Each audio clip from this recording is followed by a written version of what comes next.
Hello everyone, स्वागत है आप सबका learning with Gautam YouTube channel में। तो आज के इस वीडियो में हम करने वाले हैं क्लास 12th इकोनॉमिक्स के most important objective question answer को, जो कि आपके आने वाले एग्जाम के लिए काफ़ी ज़्यादा महत्वपूर्ण प्रश्न रहने वाला है। तो आप लोग वीडियो को अच्छे से ध्यानपूर्वक और लास्ट तक जरूर देखिएगा। तो चलिए शुरू कर लेते हैं फर्स्ट क्वेश्चन से। और पहला क्वेश्चन है हमारा, मांग में कमी होने से क्या होता है। अगर किसी चीज़ की मांग में कमी होगी तो उसके जो मूल्य होगा उसमें ऑलरेडी कमी आ जाएगी, यानी कि ऑप्शन नंबर डी हो जाएगा। मांग में कमी होने से क्या होगा, मूल्य में कमी आ जाएगी।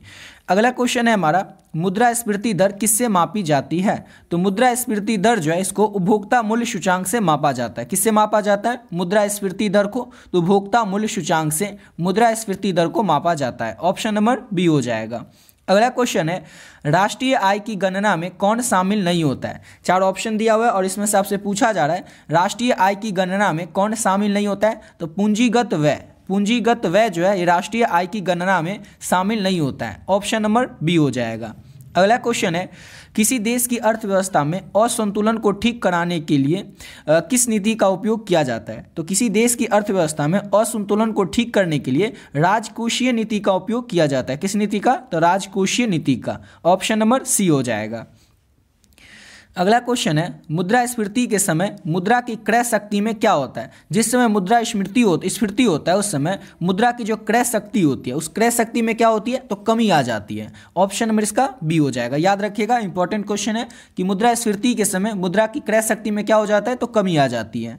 अगला क्वेश्चन है, वास्तविक जीडीपी का अर्थ क्या है। तो वास्तविक जीडीपी का अर्थ होता है स्थिर मूल्य में जीडीपी। वास्तविक जीडीपी का अर्थ होता है स्थिर मूल्य पर जीडीपी। ऑप्शन नंबर बी हो जाएगा।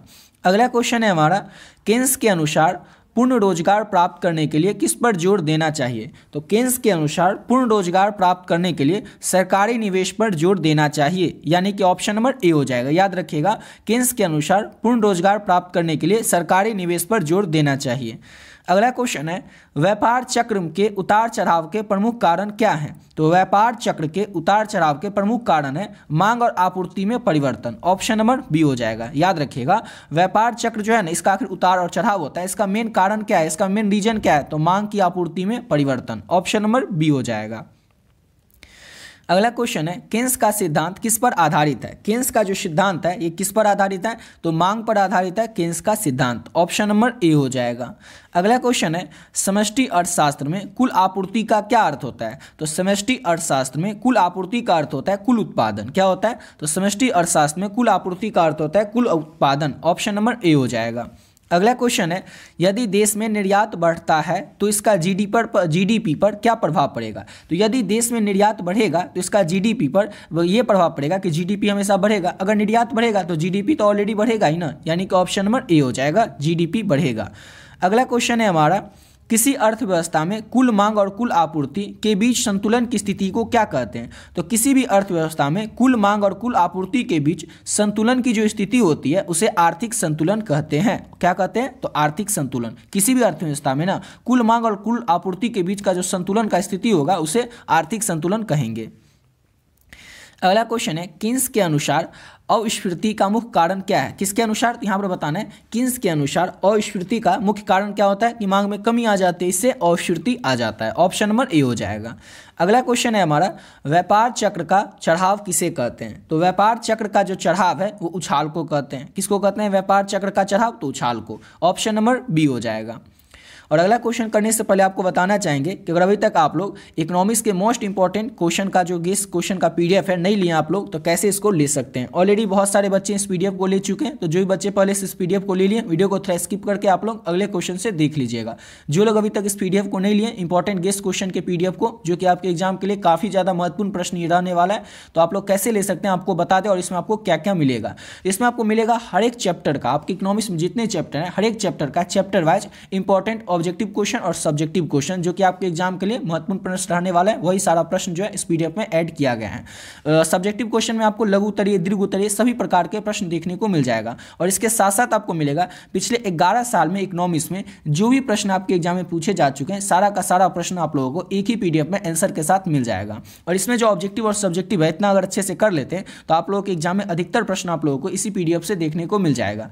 लेना कैसे है और पे कैसे करना है, तो आपको जो नंबर दिख रहा है 90382089 इस नंबर पे आप लोगों को केवल और केवल 20 रुपीज़ पे कर देना है, यानी कि केवल और केवल 20 रुपीज़ 20 रुपये में आपको ये PDF मिल रहा है। उसके बाद आपको क्या करना है, ये नंबर पर पे करके, जिसपे कि आप फोन पे, गूगल पे, पेटीएम किसी माध्यम से पे कर सकते हैं, इसका स्क्रीनशॉट ले लेना है। जो आप पे कीजिएगा इसका स्क्रीनशॉट ले लेना है और इसी नंबर से जो व्हाट्सएप है, इस व्हाट्सएप पे स्क्रीनशॉट को भेज देना है और बस एक छोटा सा मैसेज कर देना है इकोनॉमिक्स, जिससे कि ये पता चल जाए आपको इकोनॉमिक्स का PDF चाहिए। जैसे आप पे करके स्क्रीनशॉट भेजेंगे, सब्जेक्ट का नाम बताएंगे, आपको जो PDF है तुरंत मिल जाएगा। और इस PDF में जितने ऑब्जेक्टिव सब्जेक्टिव क्वेश्चन है, इसको अगर अच्छे से कर लेते हैं तो आपसे एग्जाम में अधिकतर प्रश्न बन जाएंगे, एक भी प्रश्न छूटने वाला नहीं है।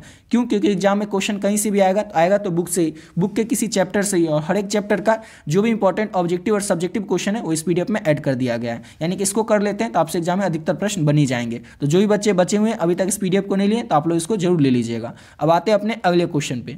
अगला क्वेश्चन है, मुद्रास्फीति किससे होती है? तो मुद्रास्फीति जो है ये उत्पादन में कमी होने के कारण हो सकती है, मांग में अगर वृद्धि होगी उससे भी मुद्रास्फीति हो सकती है, सरकार के द्वारा मुद्रा की आपूर्ति बढ़ाई जाती है तो उससे भी मुद्रास्फीति हो सकती है। तो याद रखिएगा, इन्हीं सभी कारणों से मुद्रास्फीति जो है ये हो सकती है। ऑप्शन डी हो जाएगा उपयुक्त सभी। अगला क्वेश्चन है, केन्स का रोजगार सिद्धांत किस पर निर्भर करता है? केन्स का जो रोजगार का सिद्धांत है ये किस पर निर्भर करता है? तो कुल मांग पर निर्भर करता है केन्स का रोजगार सिद्धांत। ऑप्शन नंबर ए हो जाएगा। अगला क्वेश्चन है, मुद्रा का अधिक प्रचलन किस स्थिति में होता है? मुद्रा का जो अधिक प्रचलन है ये किस स्थिति में होगा? तो मुद्रास्फीति की स्थिति में मुद्रा का अधिक प्रचलन होगा। ऑप्शन नंबर ए हो जाएगा। अगला क्वेश्चन है, केन्स के अनुसार आर्थिक मंदी से उबरने के लिए सरकार को क्या करना चाहिए? तो केन्स के अनुसार आर्थिक मंदी से उबरने के लिए सरकार को सरकारी व्यय में वृद्धि करनी चाहिए। ऑप्शन नंबर ए हो जाएगा। केन्स के अनुसार आर्थिक मंदी से उबरने के लिए सरकार को सरकारी व्यय में वृद्धि करनी चाहिए। अगला क्वेश्चन है हमारा, प्रति व्यक्ति आय बढ़ाने के लिए क्या आवश्यक है? प्रति व्यक्ति आय बढ़ाने के लिए क्या आवश्यक होता है? तो राष्ट्रीय आय में वृद्धि आवश्यक होता है प्रति व्यक्ति आय बढ़ाने के लिए। ऑप्शन नंबर बी हो जाएगा। अगला क्वेश्चन है, केन्स के अनुसार बचत किसका एक क्रियात्मक रूप है? केन्स के अनुसार आपको बताना है कि बचत किसका एक क्रियात्मक रूप है। तो आय का एक क्रियात्मक रूप है केन्स के अनुसार बचत। ऑप्शन नंबर बी हो जाएगा। अगला क्वेश्चन है, राष्ट्रीय आय और व्यक्तिगत आय में क्या अंतर है? तो राष्ट्रीय आय और व्यक्तिगत आय में कर का अंतर होता है। किस चीज़ का अंतर होता है? तो कर का यानी टैक्स का अंतर होता है राष्ट्रीय आय और व्यक्तिगत आय में।